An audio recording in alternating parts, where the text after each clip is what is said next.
Good evening, everyone. This boat looks very full, and I'm sure it's Master's boat, so it won't capsize. And I think we're ready to take off to eternity. You know, when Swami Kriyanandaji, my name is Brahmacharya Aditya, by the way, if you don't know me, and Swami Kriyanandaji, in his final talk in Pune, started his talk with a very amazing statement, actually. He said, he was speaking on the legacy of Paramahansa Yoganandaji, and he said, in one way, to speak of a man like Yogananda is a disservice to him. And it was like, you know, imagine a person who's coming for the first time to listen about Yogananda from his direct disciple, and his disciple tells, don't listen to about my guru, especially from me. I don't want to disserve him. But on the other hand, like Jayaji read from the Bhagavad Gita, the guru is the only person worth speaking about. You know, once I read this beautiful statement by Ramana Maharshi. Somebody asked him, why don't you talk? You know, if you spoke, if you expressed yourself, so many people could benefit. And he said, silence is the speech that is often interrupted by talking. And, you know, we go through phases. That's why maybe I attracted that statement to me. And I said, he's right. He's not my guru, but he's right. And once I was having lunch, and everybody was talking. It happens at lunch. And Jayaji's wife, Sadhana Devi, was sitting there with some other people. And I said, you know, we started speaking about silence somehow. And I said, you know, Ramana Maharshi once said, everybody said about silence. Then I thought I had the statement. So anyway, I said, you know what Ramana Maharshi once said? He said, silence is the speech that is so often interrupted by talking. And everybody went silent. I didn't know for what reason. And suddenly Sadhana Ji, she was having a salad. She said, but we have to talk, Aditya. And I said, oh yes, we have to. In that moment, the statement that Ramana Maharshi is not my guru became, you might say, absolutely clear to me. My guru is Yogananda. When Swami Kriyananda said, I don't want to talk about him, you can see on one level, you know, Paramahansa Yogananda told Swami Kriyananda, your life will be one of intense activity and meditation.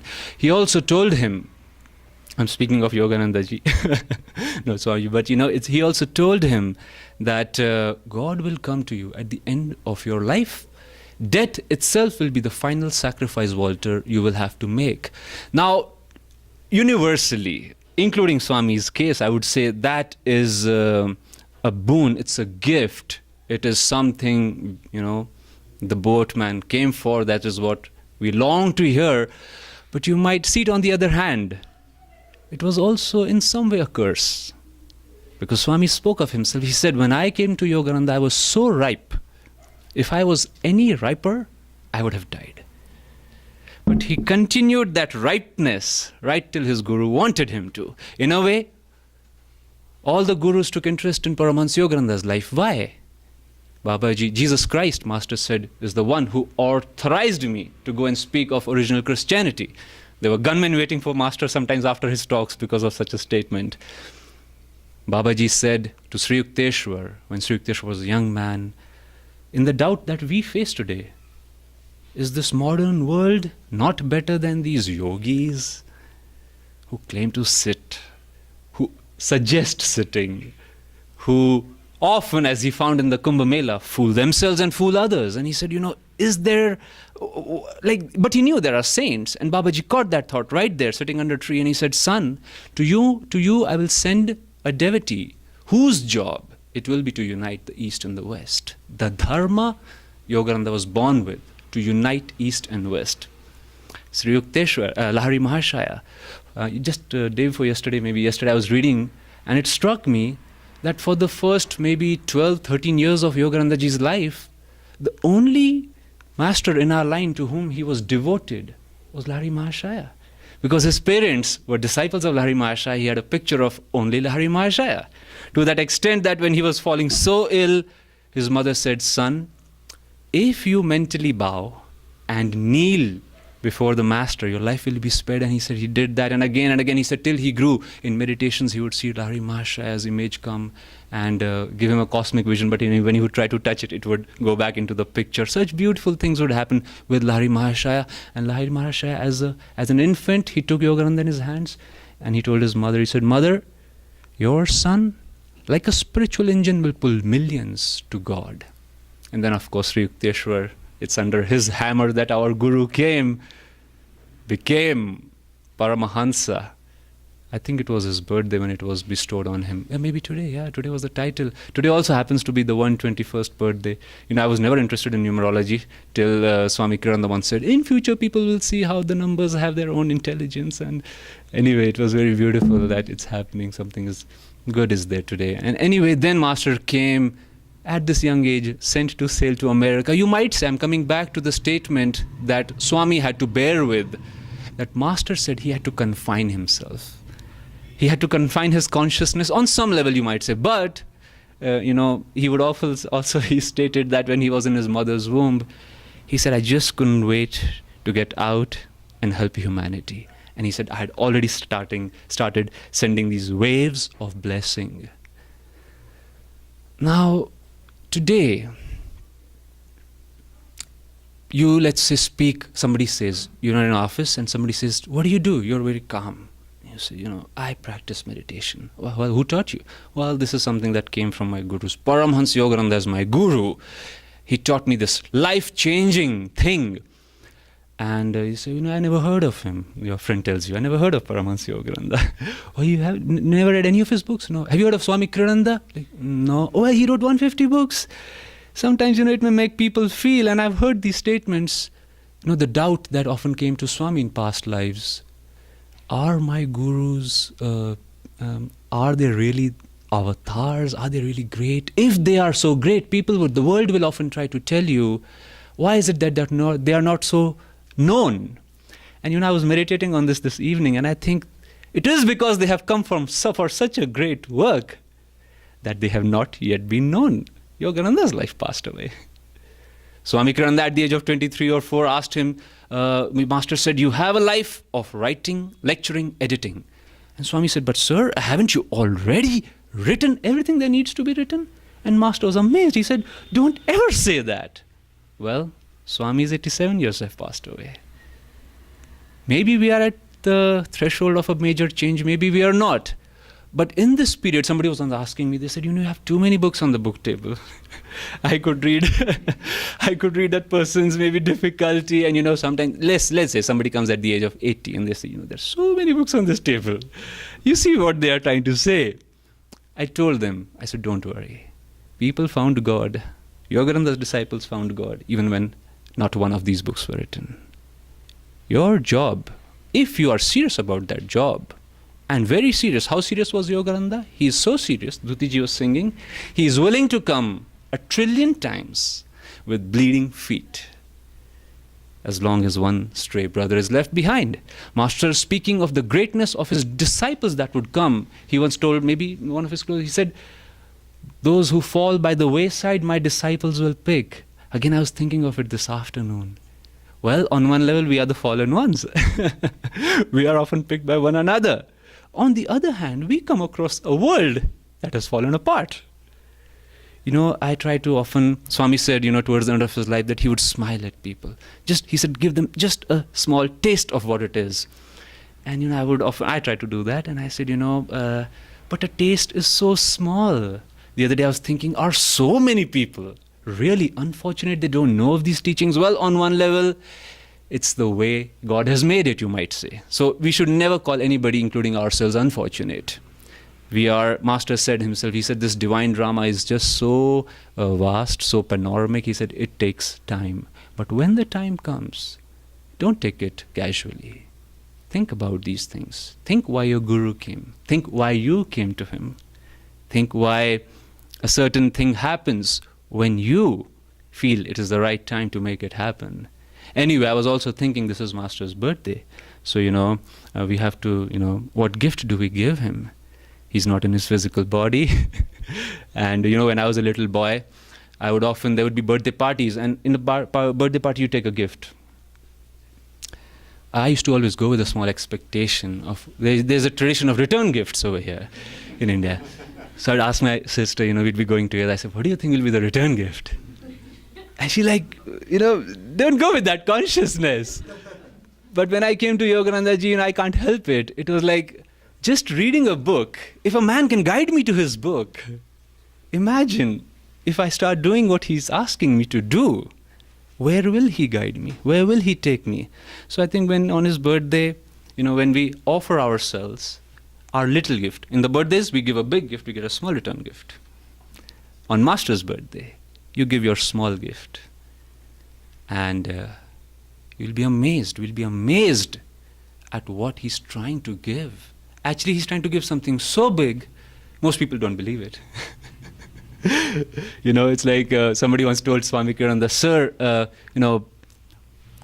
I tried to explain to, no, it was not that story. It was somebody in the ashram once told me, I just tried to explain to that person, we are here for self-realization. He just doesn't get it. Well, that person was there to cook some food on an auspicious day. He had come to help through somebody. And I looked at this person, I said, did you really try to explain it to him? Wow, it's hard. It comes in its own sweet time. But when it comes, we should consider ourselves very lucky. Today morning, I'll close with this and I'll invite Jayaji. This morning, we had a beautiful discipleship ceremony. Once I was asking somebody 3 years ago, they said, you're never in the pictures when all the other monks are with Swami Kirananda. I said, I've noticed that too. One time Swamiji was giving a talk in Mumbai. I was missing from stage when I was the MC.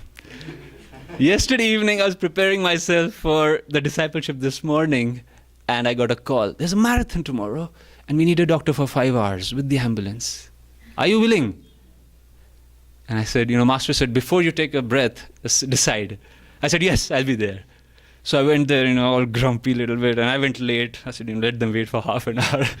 I went there this morning wearing 3 sweaters on my bike.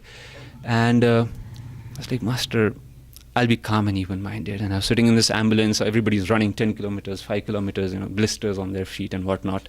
Somebody comes, and rock music playing in Lavasa to cheer. My sister called me from America. She's like, where are you? I said, don't ask me where I am, and we won't talk long. And I said, people are being cheered up to run long distances.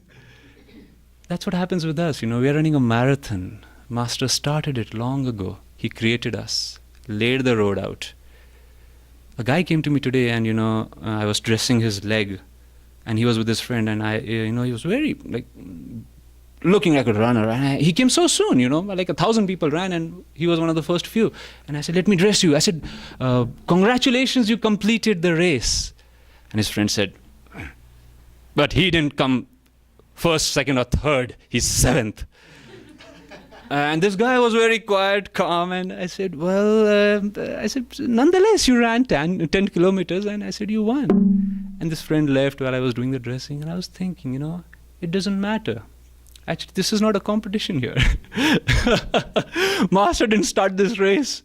Maybe he started it with us all together at different times. Who knows? But all he's saying is, and as I saw it during the second half of the day, everyone who returned was rejoicing. Having water, lying down, food was provided. One person was so happy. I never believed, he was shouting to his friend, I could finish, and you finished too. And his friend said, yes, we both finished. I was thinking, that's the joy. Today so many people have become disciples. I said, that's the joy when we finish it. Master said, that's the only time one should say, oh, it was a dream. Shivaji's guru, he had a vision, and ultimately when he saw Divine Mother turned him around, which was visually in his spine, and he looked back, and he said, oh Mother, there was no river. There is no Ganga, there is no spine, there is no suffering. This was a dream. She said, yes, this was a dream. But while we're in this dream, I think let's all walk together, let's all run together, supporting one another, not leaving anybody behind. When the race was over, somebody came to me, they said, did you run your ambulance? I said, where? He said, to see if anybody's left behind.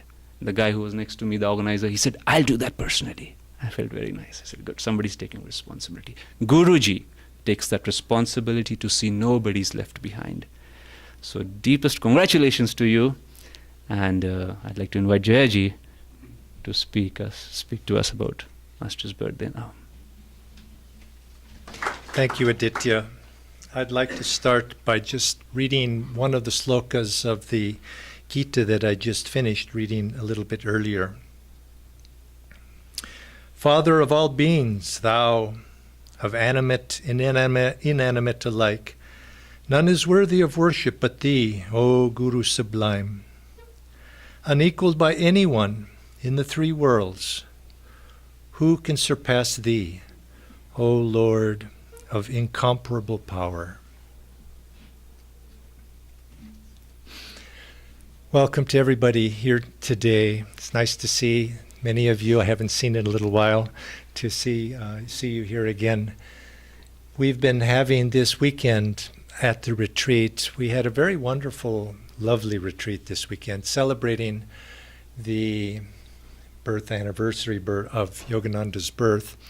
And we had a group up from Mumbai, and we've been sharing throughout the weekend the impact of Paramahansa Yogananda upon the world at large, his mission, his legacy, his life, what it means to be a guru, what the role is of each of us have to play in that as a disciple. And it's been very inspiring to be able to share that with everybody. And it's almost as if at the end of the week, now here we come to the very last event. We wonder what more can possibly be said. Of course, not all of you were there this weekend to hear, but for those of you who were, we wonder what more can be said. And I was thinking about this as we were upstairs meditating a little bit. And the question passed over my mind. I've been very blessed in this life, very blessed. To have a guru, they say, is the greatest of boons that a person could have, actually, to have a guru. And I look back on my life, and I ask you also to look back on yours. What would it have been like, especially those of you maybe been a long time on this path, what would your life have been like if you had not had that guru in your life? What might it have been? I look back on my life when I was before meeting Paramahansa Yogananda coming into my life, and I see that I was at a stage where my life was somewhat barren. It was very barren. I didn't know where I was going or what I was doing, where it was leading to. And there was a certain desperation there because I wanted something very badly. But unfortunately, I was, as many young people are, perhaps many of us here shared that trait, I tended to be somewhat cynical and worldly, and you might say sarcastic at the same time, and all of those traits. But I didn't like myself to be that way. And this is an interesting thing. Often we can see the faults that we have, but we may not like them, but it seemed this is what normally people did. All of my friends were that way, and we would joke, and you associate with people that are somewhat like you, but yet I didn't like it, and I knew there was something else had to be there. I remember once as a young man, I was with my friends, and I was born in Los Angeles. And I grew up there and stayed there until maybe I was 20 years old or so. Then I moved on. But I was with my friends once, and we were driving. There were 6 of us in a car, all young, 18, 19 years old, very sarcastic and worldly, and just behaving as the way young people do at that age. And we stopped. We went by an interesting looking place, a garden with a lake in the middle of the garden and some interesting buildings around the garden. And on the other side of the lake, there was these towers with lotuses on top. And we looked at it and we said, "What's that? I don't know what that is. Let's go look."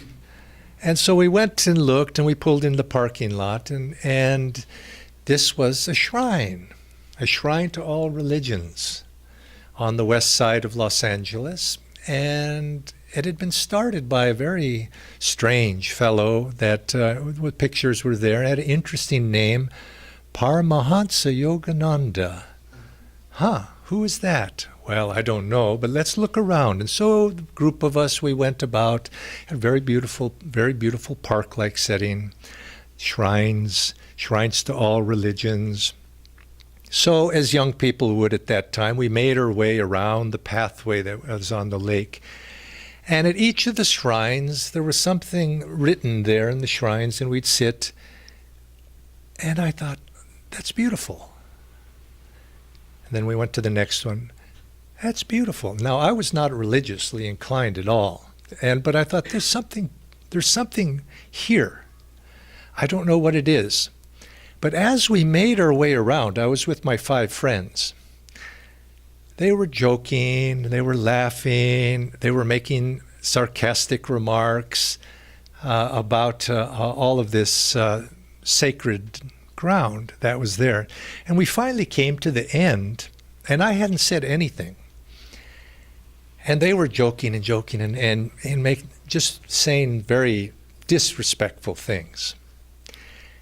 And all of a sudden, which I don't normally do, I'm a very mild type of person generally. I think I don't get excited about things too much. But I got really excited and angry. I exploded. And I started yelling at my friends. And I says, you can't say that. You know, this is holy ground, and this is a beautiful place. And I was going on and on like this, and they were like that looking at me, and they said, what's wrong with you? What's wrong with you? And I just was, I don't know. And let's go. And we got in the car and we went. And the rest of the day, I was upset. I says, what happened? I got so upset at my friends, and I got angry. And when you get angry, it lives with you for a long time afterwards. And my heart was upset. And that was my first meeting with Paramahansa Yogananda. But something had touched me. Something on some level, in some very strange way, I recognized. And I didn't like my friends saying that about that place. And somehow we're touched. Now, just yesterday, Shivani was leading a class. And she asked this very interesting question, which I thought about too, and I didn't answer at the class. But it was her class. She was taking the class. But she asked the class, does the Guru choose you, or do you choose the Guru? Which is it? Now her answer was, well, it's neither. God chooses this relationship. The Guru is assigned to that. But in a sense, God is the Guru. The Guru is God. A true Guru is God. And so in a sense, God and Guru being equal, God chooses the devotee. And we think we choose it, but really we don't. And I was looking back on my life. I think the Guru had been guiding my life up until that point. And I suspect if you look into your life and you look in the years and the time before you came onto this path, and before those of you who are disciples, before you recognize that relationship, you can see that there were threads in your life that led you to the point where you felt that relationship and outwardly expressed that relationship. Little by little, we moved in that direction. I heard a very nice story.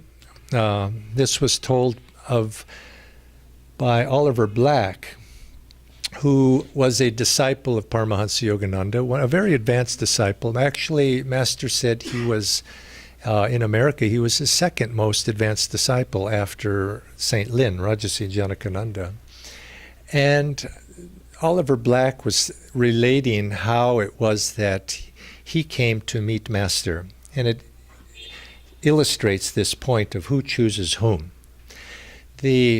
In the 1920s, late 1920s, or maybe it was around early 1930s, very early that time, Yogananda was traveling in that part of his life across America, back and forth, in all the major cities. He was doing lecture tours and speaking at the major halls. Well, he was in the East Coast of America, and he was making his way back by train to Los Angeles. And as he came through the state of Ohio, which is in the middle of America there, and it's directly south of the city of Detroit. That's the car industry center in those days, or they made all the cars, automobiles. And Ohio is right directly south of that. And as he came through there, he decided on the spur of the moment, if you can say such a thing about a guru, but he decided to go up to Detroit. And he changed his course and he went north up to Detroit. And he came to Detroit, and he wanted to go and meet somebody there, but he didn't know how to find whoever it was that God was directing him to meet. And so what he did was he grabbed a telephone directory. Now, telephone directories in America are quite thick and very thin pages, maybe hundreds and hundreds of pages with thousands and tens of thousands of names in them. And Detroit in those days, a very big city, probably in those days even had close to 1 million people. So he took a telephone directory and he opened it, put his finger down, came to a name in the directory, somewhat by random, but of course, when you're dealing with the master, nothing is at random. So, but he put his finger on there, and there was a name there. So he went to a telephone. He called that name. He called the telephone, and a lady answered. And he introduced himself to the lady on the telephone and told him a little bit about who he was, and asked her about who she was and what she was doing, and just started a conversation. Well, you can imagine the lady, this strange fellow, probably had a thick Bengali accent, calling her. And so they began. He mentioned that he was, Kriya Yoga, probably said something in this realm. And she said, "Well, sir, I don't know very much about that, but I have a gentleman here who comes to the house once a week, and he teaches Hatha Yoga classes." And Master asks, "Where is that gentleman now?" "Well, he happens to be here at the house." He says, and Yogananda says, "I want to speak to that man." And so she goes and gets him, and it was Oliver Black.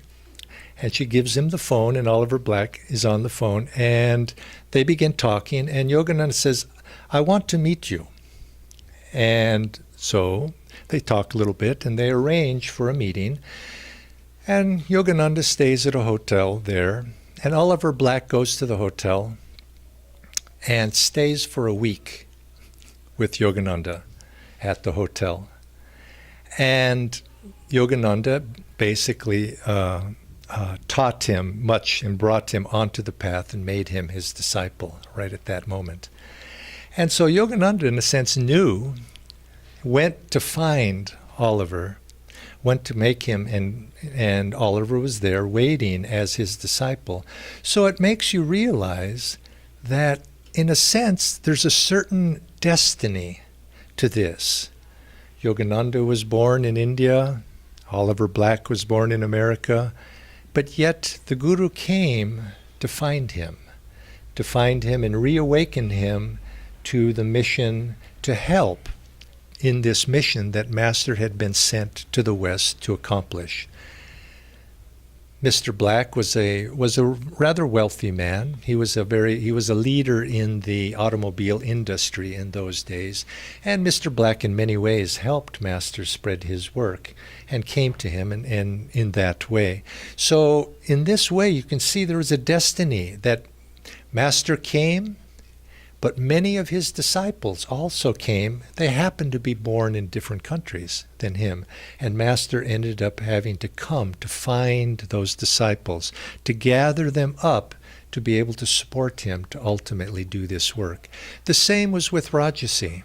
Rajasi Janakananda was a self-made multi-millionaire, very, very wealthy. I mean, in today's world, he would have been called a billionaire. He would have been one of the great business leaders like we have today in India. He was that in America in his day. And he came to Master, and Master immediately on the first meeting revealed certain experiences to him and cured him of certain ailments that he had. And immediately within a few years, Mr. James Lynn was in Samadhi and was writing these letters. You can still read these letters of communication between the two of them, and was the foundation, provided the financial foundation for Master to be able to ultimately establish his work and lay the foundations for his reaching out into the world. So you can see there's a certain amount of does the disciple find the guru? Does the guru find the disciple? Or is there a certain divine destiny about it that needs to play it? It's a leela, you could say, that needs to play itself out. Well, we look back on the Master's life, and we can see this very dramatically, but it doesn't end when the Master passes on. That leela continues. All of us are disciples, most of us who are disciples, we too are disciples. And you could say that fact of discipleship was planted in the ether a long, long time ago. And it just has to play itself out in its own time and in its own way. And each one of us, as a disciple, are as dear to Master as Mr. Black was, as Rajasi was. There's no, as one of Yogananda's, on one of his talks, and you can hear him saying, in heaven there's no captains and sub-captains. They're all, there's no hierarchy of one or the other. He loves all, God loves all the devotees, loves all disciples, loves all and souls. It's just that some are more awake to that love that God is showering down upon them. And it's the same with the Master. It's the same with the disciples. He loves all of us, and his mission of incarnating. Yes, we spoke this weekend of the grand mission of the legacy of being an instrument for change in this world, change of consciousness, a change of consciousness that we can see over, if we step back. Sometimes when you're young, like this young man here, you don't see the long-term rhythm. But when you get a little bit older, like some of the others here, you begin to see that, yes, this world has changed dramatically over the last century, and we've been a part of that.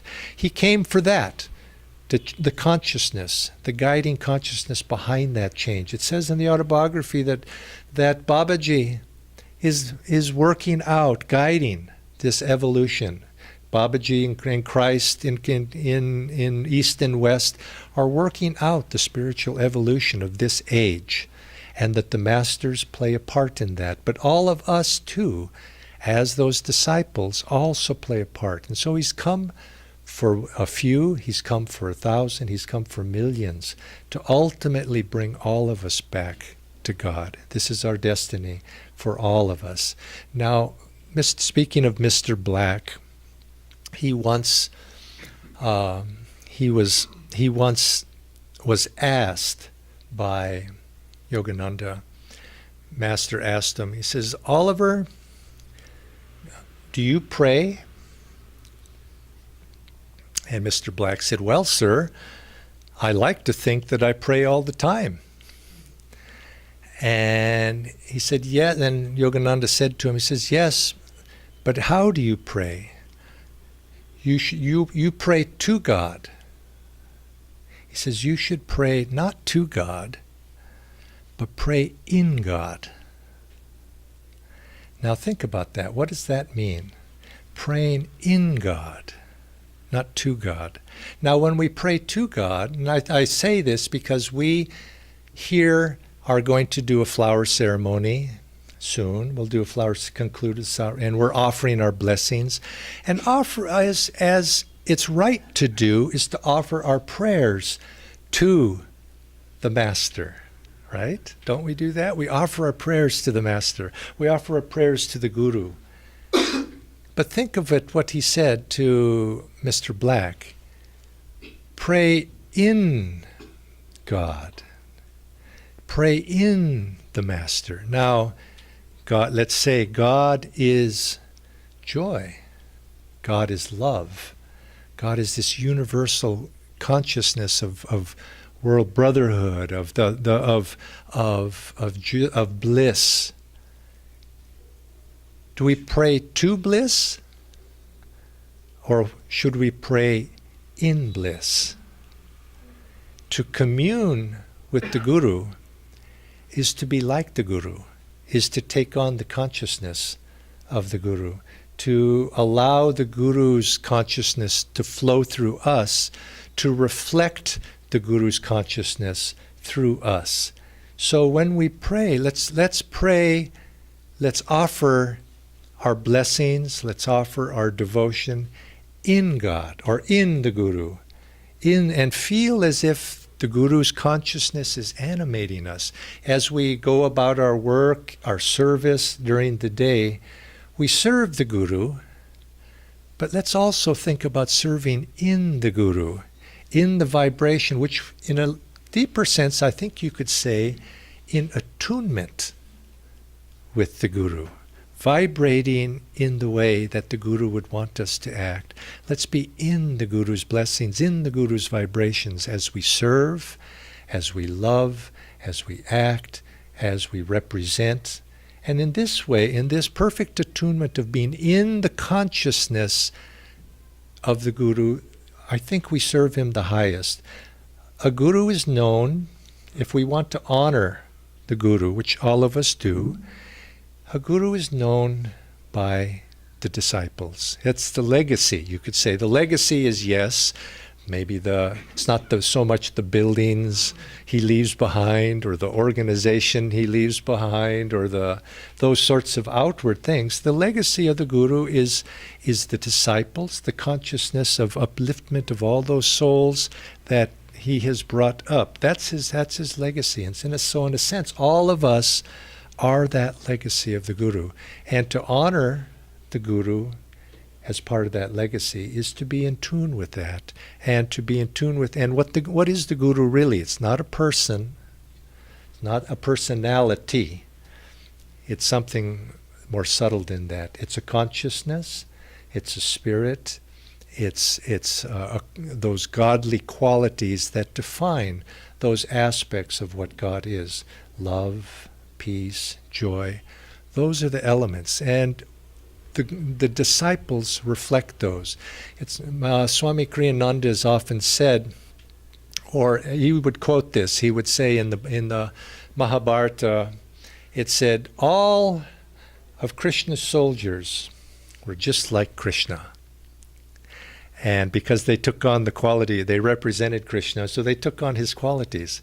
And so in the same sense, all of Yogananda's disciples, soldiers, which is all in the sense we're spiritual soldiers for the Guru, all of them take on those qualities of the Gurus. And he said that there were certain qualities that were particularly characteristic of Master's path. And not that one's path is better than other, but different rays represent. And he said in Master's path, one of the things that characterized him was joy. There was a sense of bubbling, enthusiastic joyfulness about Yogananda. And he said often the case is those people that inherit that and they attune themselves with the Guru take on that joy. They said also, Swamiji quoting Swami, he said there's a certain, in Master's case, not only was there joy, but there was this deep, deep kindness to him. A deep kindness and sensitivity, nothing ever hurtful or nothing ever of anything that would harm another. And I like to just read once more the closing sloka for your remembrance. He who serves me alone. And think of it in terms of the Guru saying this to us. This is Krishna, of course, saying this, the Guru saying it to his disciple. But it's in the sense, it's what all the Gurus say. He who serves me alone, who makes me his only goal, who lovingly surrenders every thought of I to me, who releases all attachment to aught else, and who, beholding me in all, bears no ill toward anyone. He, O Arjuna, enters my vast being. And so let's be like that. Let's be like that. No ill to anyone. Always kindness.